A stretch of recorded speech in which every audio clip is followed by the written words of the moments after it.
Viewers, എല്ലാവർക്കും ദിജോസ് വേൾഡിന്റെ പുതിയൊരു വീഡിയോയിലേക്ക് സ്വാഗതം. നിങ്ങൾക്ക് ഇംപ്ലാന്റേഷൻ നടക്കണോ എങ്കിൽ വേറെ ഒരു ടിപ്സ് നിങ്ങൾ ഫോളോ ചെയ്തിട്ടില്ലെങ്കിലും ഈ രണ്ട് ടിപ്സ് നിങ്ങൾ മസ്റ്റായിട്ട് ഫോളോ ചെയ്യണം. ആ ടിപ്സിനെ പറ്റിയിട്ടാണ് ഇന്നത്തെ വീഡിയോയിൽ സംസാരിക്കുന്നത് കേട്ടോ. അപ്പോൾ നമുക്ക് വീഡിയോ സ്റ്റാർട്ട് ചെയ്യാം. ഇംപ്ലാന്റേഷൻ നടക്കുക എന്നുള്ളതുകൊണ്ട് ഉദ്ദേശിക്കുന്നത് നമ്മുടെ ഇംപ്ലാന്റേഷൻ, അതായത് ഓവുലേഷൻ കഴിഞ്ഞ് നമ്മുടെ ഫെർട്ടിലൈസ്ഡ് ആയിട്ടുള്ള എഗ്ഗ്, അതായത് അണ്ടവും ബീജവും തമ്മിൽ ജോയിൻ ചെയ്തു, ഫലോപ്പിയൻ ട്യൂബിൽ വെച്ച് അവർ കൂട്ടിമുട്ടി അവരുടെ സെൽ ഡിവിഷനൊക്കെ കഴിഞ്ഞ് നമ്മുടെ യൂട്രസിന്റെ ലൈനിങ്ങിൽ എത്തി യൂട്രസിൽ നമുക്ക് പറ്റുന്ന ഒരു അറ്റ്മോസ്ഫിയർ കണ്ടുപിടിച്ച് അവിടെ അറ്റാച്ച് ആകുന്നതാണ് ഇംപ്ലാന്റേഷൻ എന്ന് പറയുന്നത്. ഈ ഇംപ്ലാന്റേഷൻ പിന്നീട് അങ്ങോട്ടേക്ക് സക്സസ് ആവണമെങ്കിൽ നമ്മളുടെ ശരീരത്തിൽ ഉണ്ടാകുന്ന മാറ്റം എന്ന് പറയുന്നത്, ഒന്നാമത്തേത് നമ്മുടെ എഗ്ഗിനും സ്പേമിനും ക്വാളിറ്റി ഉണ്ടായിരിക്കണം. രണ്ടാമത്തേന്ന് പറയുന്നത് അതിനൊന്ന് നറീഷ് ചെയ്യാൻ വേണ്ടിയിട്ടുള്ള ബ്ലഡ് സർക്കുലേഷൻ ആ ഭാഗത്തേക്ക് ഉണ്ടാവണം. ഇവിടെ രണ്ടാമത്തെ ടോപ്പിക്കിനെ പറ്റിയിട്ടാണ് സംസാരിക്കുന്നത്. ബ്ലഡ് സർക്കുലേഷൻ കൂട്ടുക. ബ്ലഡ് സർക്കുലേഷനെ കൂട്ടുക എന്ന് പറയുമ്പോഴേക്കും നമ്മുടെ വീഡിയോസ് ഫോളോ ചെയ്യുന്നവർക്ക് അറിയാനായിട്ട് സാധിക്കും. ബ്ലഡ് സർക്കുലേഷൻ എന്ന് പറയുന്നത് ഓരോ കാര്യത്തിനും, ഓവുലേഷനും ഇംപ്ലാന്റേഷനും എത്രത്തോളം ഇമ്പോർട്ടന്റ് ആണെന്ന് പലർക്കും മനസ്സിലായിട്ടുണ്ടാകും. ഇവിടെ ബ്ലഡ് സർക്കുലേഷൻ കൂട്ടാൻ വേണ്ടിയിട്ടുള്ള രണ്ട് ടിപ്സിനെ പറ്റിയിട്ടാണ് സംസാരിക്കുന്നത്. അപ്പൊ അതിൽ ഏറ്റവും ആദ്യത്തെ ടിപ്പ് എന്ന് പറയുന്നത് പോമഗ്രാനൈറ്റ് ആണ്, നമ്മുടെ മാതള നാരങ്ങ. ഈ മാതള നാരങ്ങ ഉപയോഗിക്കുന്നതിനെ പറ്റിയിട്ട് ഒരുപാട് പേർക്ക് ഭയങ്കര കൺഫ്യൂഷൻസ് ഉണ്ട്. മാതള നാരങ്ങ കഴിക്കുന്നത് പീരിയഡ്സിനെ ഇൻഡ്യൂസ് ചെയ്യും എന്ന് പറഞ്ഞിട്ട് പലരും മാതള നാരങ്ങ കഴിക്കുന്നത് കുറയ്ക്കുന്നുണ്ട്, പലരും പൂർണ്ണമായിട്ട് അവോയ്ഡ് ചെയ്യുന്നുണ്ട്. നിങ്ങൾക്ക് അങ്ങനെ എന്തെങ്കിലും സംശയമുണ്ടെങ്കിൽ നിങ്ങൾ ഇപ്പോൾ കൺസൾട്ട് ചെയ്യുന്ന ഡോക്ടറോട് ചോദിക്കുന്നത് നല്ലതാണ്. മാതള നാരങ്ങ ഓവുലേഷൻ കഴിഞ്ഞിട്ട് എടുക്കാമോ ഡോക്ടർ എന്ന് ചോദിക്കുന്നത് നല്ലതാണ്. പലർക്കും അവരുടെ ശരീരപ്രകൃതി അനുസരിച്ചിട്ട് വേണ്ടുന്ന ഒരു ഗൈഡ് ലൈൻസ് ഡോക്ടർ ആ ഒരു സമയത്ത് നൽകുന്നതായിരിക്കും. അപ്പാർട്ട് ഫ്രം ദാറ്റ് നമുക്ക് ഒരുപാട് ബെനിഫിറ്റുകൾ ഈ മാതള നാരങ്ങ ഉപയോഗിക്കുന്നതിലൂടെ കിട്ടുന്നു. പലരും പീരിയഡ്സ് ഇൻഡ്യൂസ് ചെയ്യുന്നു എന്ന് പറയുന്നത് ആ ഒരു പീരിയഡ്സ് ആകാൻ വേണ്ടിയിട്ടുള്ള സാധ്യതകൾ കൂട്ടുന്നു എന്നാണ് ഉദ്ദേശിക്കുന്നത്. നമ്മൾ ഒരിക്കലും ഒരു 3-4 കിലോ മാതള നാരങ്ങ ഒറ്റ ഇരിപ്പിലിരുന്ന് കഴിക്കില്ല. പക്ഷേ ഇത് കഴിക്കുന്നത് നമ്മുടെ ഫെർട്ടിലിറ്റിയെ വർദ്ധിപ്പിക്കുകയും ചെയ്യും. എങ്ങനെയാണെന്ന് വെച്ച് കഴിഞ്ഞാൽ മാതള നാരങ്ങയിലെ vitamin C, folate, vitamin K എന്നിവ അടങ്ങിയിട്ടുണ്ട്. ഇതിലെ വിറ്റമിൻ കെ ആണ് നമ്മളുടെ ശരീരത്തിലെ ബ്ലഡ് സർക്കുലേഷൻ വർദ്ധിപ്പിക്കുന്നതിന് വേണ്ടിയിട്ട് സഹായിക്കുന്നത്. ഈ ബ്ലഡ് സർക്കുലേഷൻ കൃത്യമായിട്ട് ഇല്ല എങ്കിൽ അത് നമ്മുടെ എംബ്രിയോ വളരുന്നതിനെ സാരമായിട്ട് തന്നെ ബാധിക്കും. പലർക്കും പകുതി സ്റ്റേജിൽ വെച്ചിട്ട് കുഞ്ഞിന്റെ ഗ്രോത്ത് നിന്ന് പോകുന്നതിനും കുഞ്ഞിന്റെ ഹാർട്ട് ബീറ്റ് നഷ്ടമാകുന്നതിനും ഒക്കെ കാരണമാകുന്നത് കുഞ്ഞിലോട്ടുള്ള ബ്ലഡ് സർക്കുലേഷൻ കുറയുന്നതാണ്. അമ്മയുടെ ശരീരത്തിൽ വിറ്റമിൻസ് ഉണ്ടെങ്കിൽ കൂടി തന്നെയും അത് കുഞ്ഞിലോട്ട് എത്താതിരുന്നു കഴിഞ്ഞ് കഴിഞ്ഞാൽ ആ ബ്ലഡ് സർക്കുലേഷൻ കുറഞ്ഞു കഴിഞ്ഞാൽ നമ്മുടെ എംബ്രിയോയുടെ ഡെവലപ്മെന്റ് അവിടെ വെച്ച് സ്റ്റോപ്പ് ആവുകയും ചെയ്യുന്നുണ്ട്. അതിനെ ഒന്ന് പ്രിവെന്റ് ചെയ്യാൻ വേണ്ടിയിട്ട് മാതള നാരങ്ങ എടുക്കുന്നത് നമ്മളെ സഹായിക്കുന്നു. അത് മാത്രമല്ല, ഇതിലടങ്ങിയിട്ടുള്ള ആന്റി ഓക്സിഡന്റ്സ് നമ്മുടെ എഗ്ഗിനെ പ്രൊട്ടക്ട് ചെയ്യുന്നതിന് വേണ്ടിയിട്ട് സഹായിക്കുന്നു.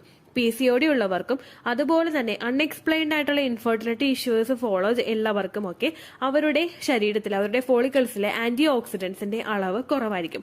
ഇങ്ങനെ വന്നു കഴിയുന്നത് നമ്മളുടെ ശരീരത്തിലെ എഗ്ഗിന്റെ ക്വാളിറ്റി കുറയ്ക്കുന്നതിനും കാരണമാകുന്നു. അപ്പോൾ കൃത്യമായിട്ട് ആന്റി ഓക്സിഡന്റ്സ് നമ്മളുടെ ശരീരത്തിലോട്ട് എത്തുന്നതിന് ഈ ഒരു പോമഗ്രാനൈറ്റ് ഉപയോഗിക്കുന്നത് സഹായിക്കുന്നു. അതുപോലെ തന്നെ പുരുഷന്മാർക്കും ഉണ്ട് കേട്ടോ benefit.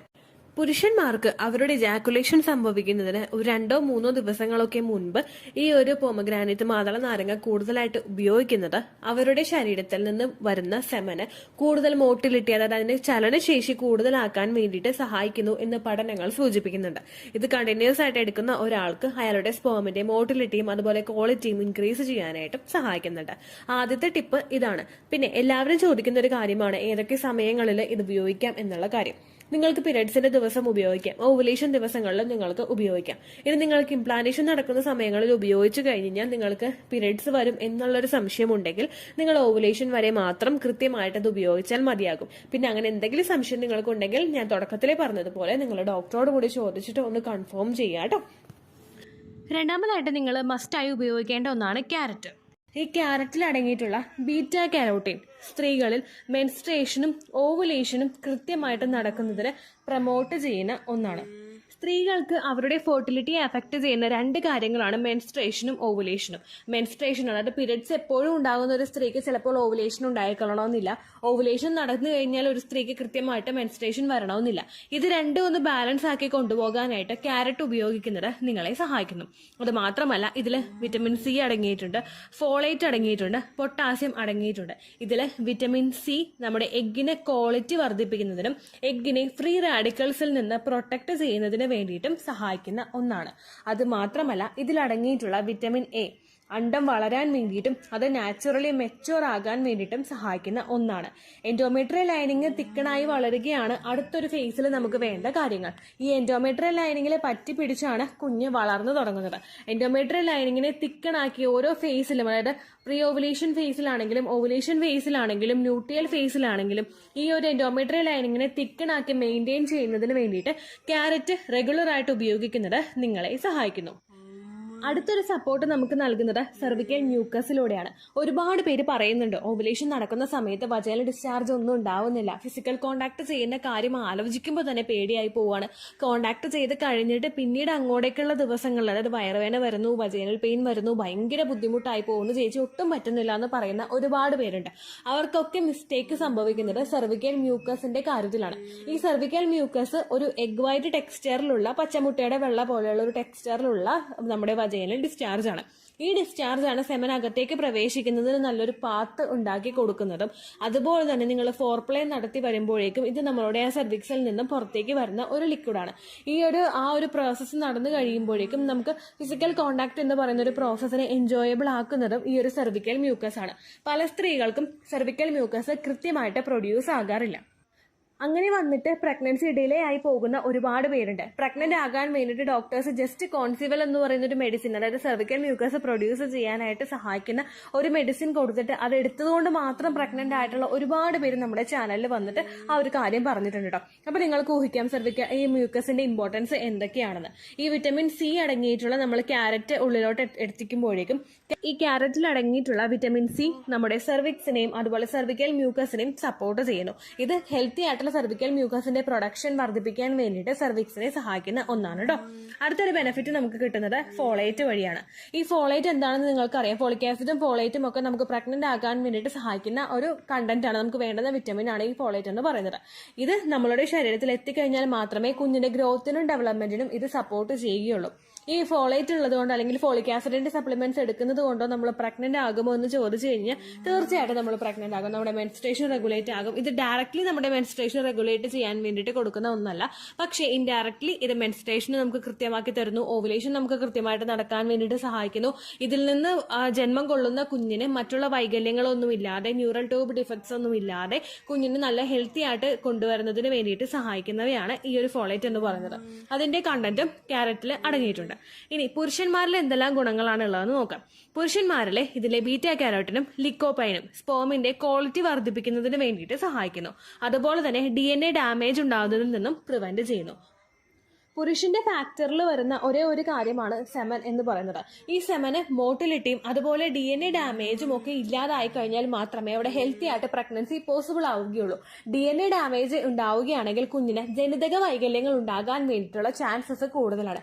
Trisomy 30, trisomy 80, down syndrome ഇങ്ങനെയുള്ള ബുദ്ധിമുട്ടുകളൊക്കെ കുഞ്ഞിന്, ഗർഭസ്ഥ ശിശുവിന് ഉണ്ടാകാനായിട്ടുള്ള സാധ്യതകൾ കൂടുതലാണ്. കാരണം അണ്ടത്തിൽ നിന്നും ബീജത്തിൽ നിന്നുമാണല്ലോ ഫെർട്ടിലൈസേഷൻ അവിടെ നടക്കുന്നത്.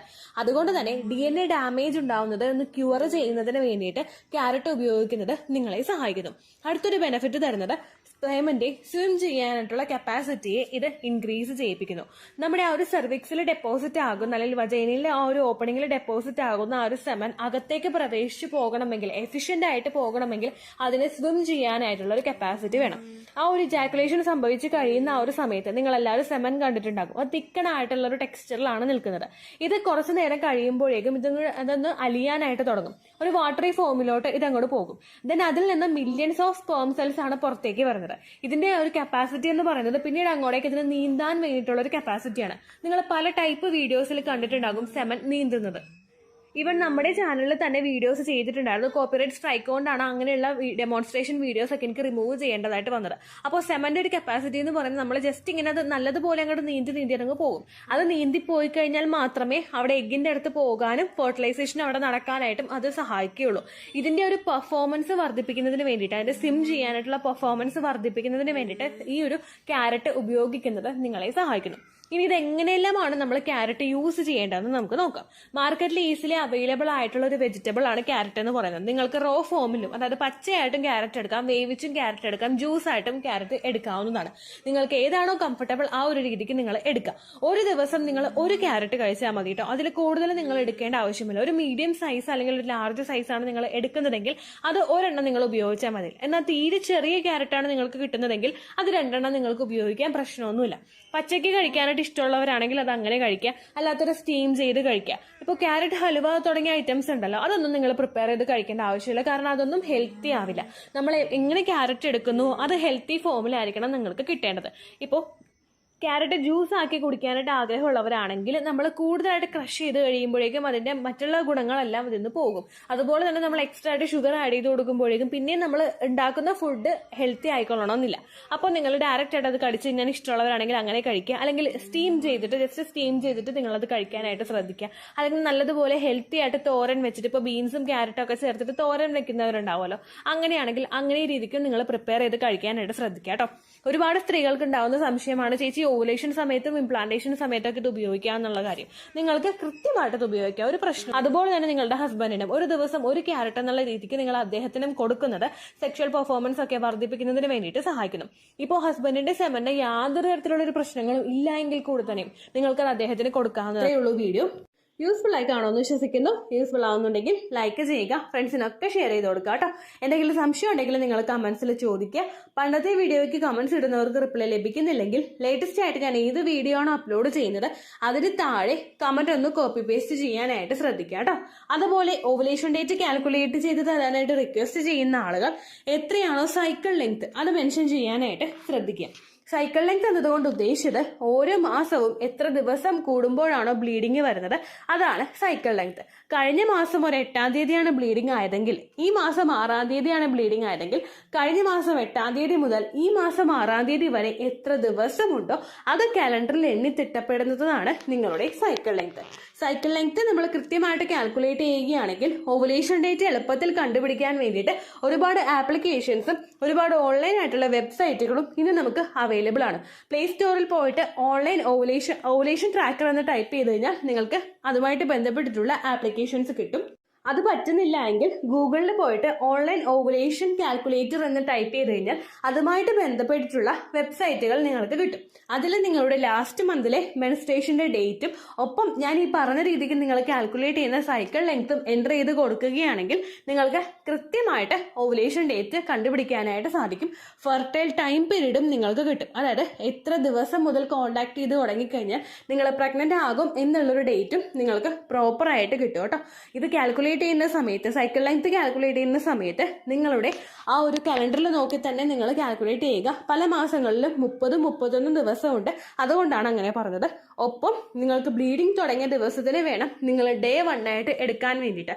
സ്പോട്ടിങ് തുടങ്ങിയ ദിവസത്തിനെ, അതായത് ചെറുതായിട്ട് ഡിസ്ചാർജ് പോയി തുടങ്ങിയ ദിവസത്തിനെ നിങ്ങൾ കൺസിഡർ ചെയ്യേണ്ട ആവശ്യം ഇല്ല കേട്ടോ. അപ്പൊ ഇത്രയേ ഉള്ളൂ വീഡിയോ. അടുത്തൊരു വീഡിയോ ആയിട്ട് നമുക്ക് വീണ്ടും കാണാം. ബൈ.